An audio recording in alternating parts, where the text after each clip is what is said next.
This is Alan Bush with ADMIS. In the stock index futures, we did see higher prices in the overnight trade. This linked to better economic data from China.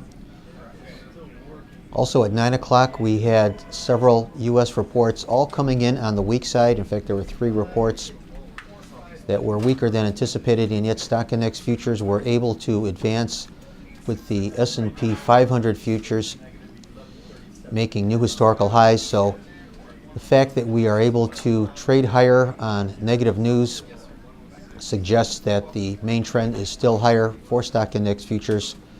So nothing changing in our long-term view, still looking for higher prices across the board in all of the equity indices.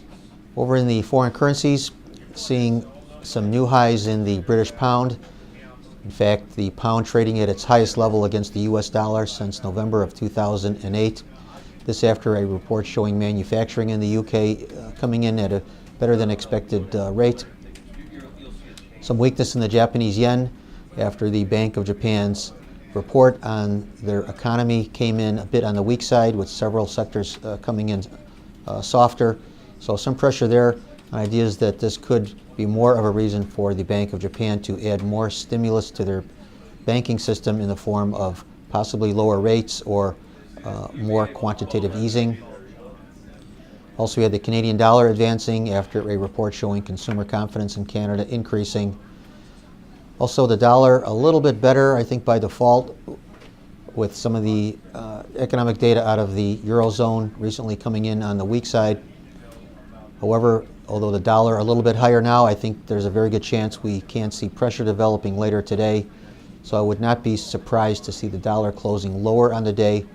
Longer term, nothing changing in our long-term views. Still looking for higher in the pound, lower in the yen, and lower in the US dollar. And interest rate markets under some pressure. We had a bond fund manager predicting that the Fed will raise interest rates in the first half of next year. Our feeling remains, though, that this will not be the case. In fact, we do not expect a rate increase until 2016. So if we are right in that thinking, that would suggest buying every break that we do see in treasuries, especially at the long end of the curve. So our feeling is the bull market is intact in treasuries, and this is a trend that is likely to persist for quite some time. Once again, these are my opinions alone and are not the opinions of ADMIS or Archer Daniels Midland.